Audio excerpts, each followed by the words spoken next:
hello, you beautiful humans. Welcome to my channel. We talk all things spirituality. We talk about your awakening journey.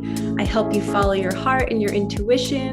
And in today's video, we are going to dive into relationship talk and literally relationship talk. How can we talk in our partnerships with everybody, not just our intimate partners, but our children, our family members, cousins, coworkers. So I have a book that I'm reading. It's called 8 Dates, and it's by a husband and wife. Their last name is Gottman, Gottman, and I'll leave it on the screen for you guys. And I'm learning so much, and it's cool to see, like, when you're listening to a book and you're like, oh, wow, like I already do that. Like, how did I learn that? Or, a situation, or maybe, I don't know, you just kind of like inherited those habits. And I tend to do this in all of my relationships. I think it's because I'm a teacher and I taught for so long, and I taught teenagers, mostly the junior high school age group. And I was always wanting them to feel so loved, so safe, and so heard. And that is what I'm learning in this book. Is I was like, oh my gosh, I was doing that all those years teaching and I didn't know it. No wonder why all my students wanted to stay in my classroom longer.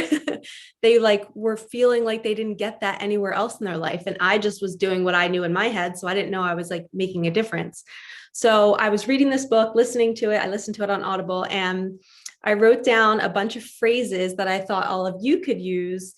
Maybe if you don't feel like listening to the whole book or reading the whole book, I pulled a chapter out and I just was like, you know what, this is super powerful. I'm going to obviously mention the book and encourage you guys to go buy it. But just to give you a quick video on things that you can say in your relationships to really build a great foundation of love, compassion, and essentially you're going to get your needs met when you do this. Because anytime we are acting from a place of love and unconditional love and compassion, we are setting an example. We are showing another human being how they can act. And they might be like, wow, I've never had somebody do that for me before. And then all of a sudden they start doing it to their child, or they start doing it to their best friend. So you can have that ripple effect, throwing that stone in a pond and affect so many lives by you just saying a few of these statements that I'm going to read to you. So I'm basically, for the next few minutes, I'm just going to read. And so relax, maybe get out a journal and copy down any statements that you feel called to want to repeat and use. All right, here we go. So they talk about 4 skills of intimate conversation. The first one is expressing your feelings and basically saying, hey, I feel angry right now. Hey, I don't feel good. I feel irritable. And then your partner or you can say, okay, tell me where that originates from. What's the root? Let's dive deep into it. Let's unpack it. And you hold space for them. You don't try and find the solution. You are guiding them to find the solution for themselves. So when you're listening, there's an art to listening. When you're listening to another person, you cannot be thinking of a solution for them. You want to give them the tools and the space and the patience and the time to let them figure it out on their own. We are not here to live other people's lives for them. We're here as guides to help them. So the first thing is we express our feelings. And then as the partner, we say, tell me more. Let's unpack that. Let's figure out why you're feeling this way. And then we move into some open-ended questions, which this is the part where I was like, oh my gosh, I already do this. So here are a bunch. I'm going to read off a bunch. Okay, ready? So get comfy in your seats, or if you're driving in your car, turn the volume up, get ready to listen to some goods. My hair's stuck. Okay. What are you feeling? What else are you feeling? What are your needs? What do you really wish for? How did this all happen? What would you like to say, and to whom? What are the feelings you are afraid of? Or what are the feelings you're afraid to even think about? What mixed feelings do you have? Are there parts of yourself in conflict? What does this remind you of from your past? That's a really good one. Asking them to go into the past and be like, hey, is this bringing up emotion from that? What are your obligations here? What choice do you need to make? What do your values tell you? How would someone you admire react or behave? Who or what do you disapprove of? How does this affect your identity or your idea of yourself? How have you changed? How are you changing now? What's your major reaction or complaint? How do you wish things would be? How do you wish things could be resolved? If you only had 6 months to live, would it matter? What would be most important? What are your goals? What should you take responsibility for right now? So all of those questions are wonderful ways to either get to know your partner, to help them unpack their emotions. And remember, as you're asking these questions, you are pretending like your brain has left your body. Your judgment, your solution-oriented part of your personality needs to go to sleep. Your partner needs your full presence. They need you to hold space for them. And when we say hold space, you are just standing there willing to listen to whatever they say and say, I hear you. Do you want to tell me more? Okay. And you're just like this mirror. You're just mirroring back what they're saying and saying, I hear you. That must really suck. I'm sorry. Which those are some statements I'm going to say next. But these are great tools in partnerships to really build a beautiful connection where there's no resentment. There's no anger. When somebody starts to feel something, like the first step, express it. And then the partner can say, okay, I see that you're mad at me. Let's unpack it. What have I done today that maybe kind of ruffled your feathers? Tell me, I can take it. I want to be better for us. I want to be better for you, and be willing to dive in. So the open-ended questions, boom, done. That was the second step. The first one is express the feelings and then unpack it. Number 2 is ask open-ended questions about the feelings. And then number 3 is exploratory statements. I love this one. This is what I do all the time. I love it. So the first one says, and these are all exactly from the book. I did not make these up, giving full credit to those authors. First one, it says, talk to me. I'm listening. Nothing is more important to me right now than listening to you. We have tons of time. I'm here for you. Tell me what you need right now. Tell me what you think your choices are. It's okay to not know what to do. What's your guess? You're being very clear. Help me understand your feelings a little bit better. Say more. I think you already thought of some solutions. Tell me what they are. Help me understand this from your point of view.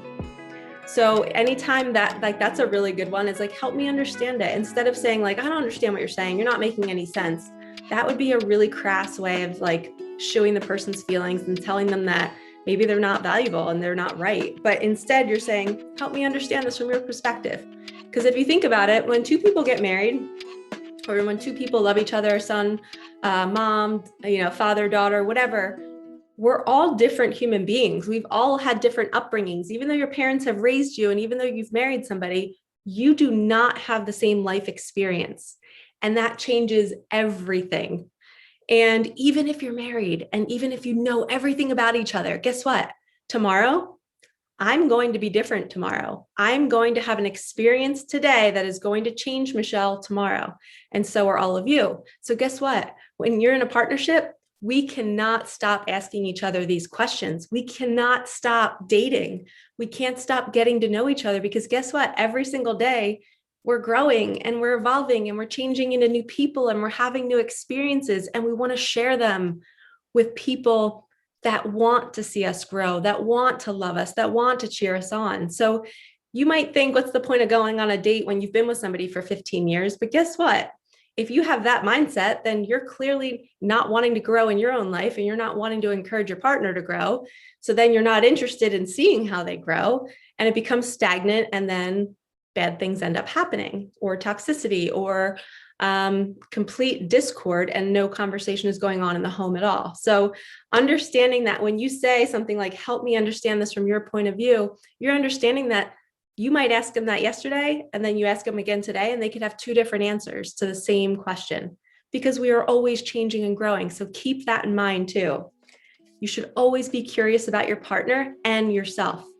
And if they're asking you questions to help you unpack your stuff, that is a wonderful human being to have your life.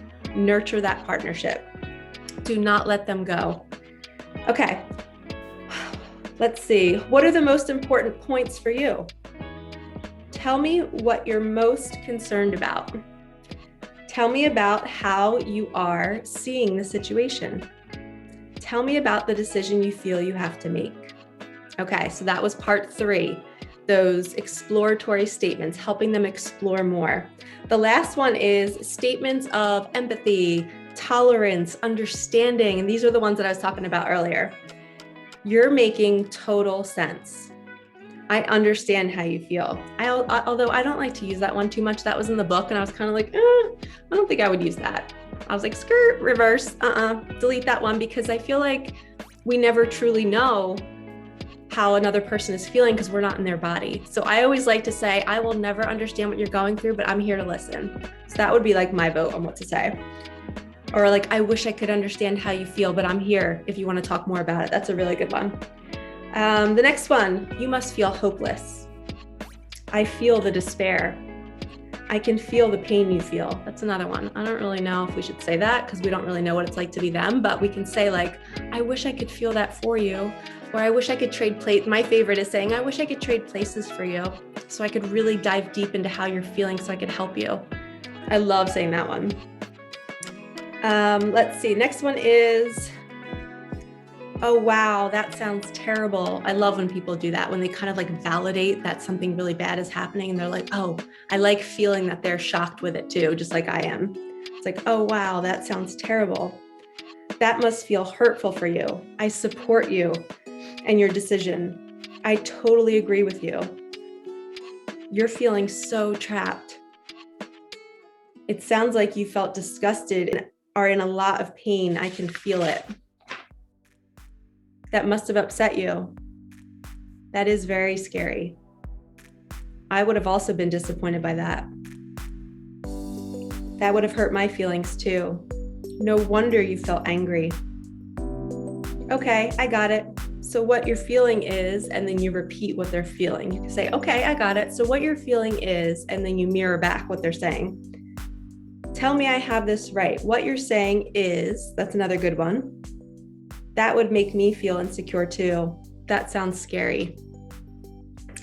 So that's it for those 4 types of great, compassionate communication. And the art of listening is really like no judgment, no solutions, no assumptions, and no preparing your thoughts. I wrote that down.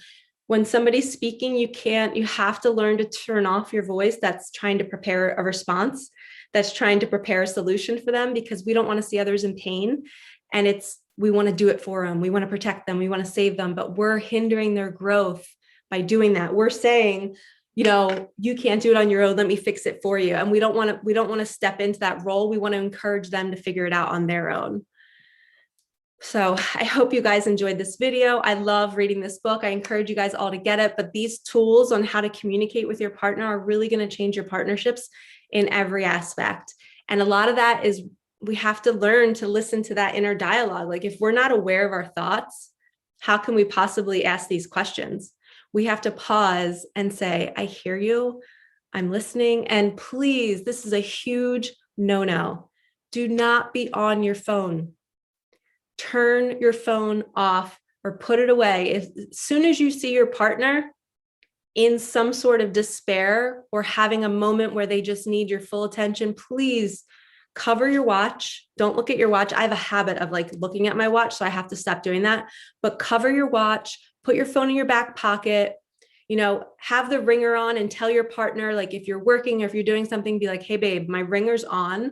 So if the phone rings, I'm not being rude, but I have to answer the call if the phone rings, but I want to give my full attention to you right now. So you verbalize it ahead of time. You say, I'm here, I'm listening, but I do have my ringer on. I just want to give you the heads up.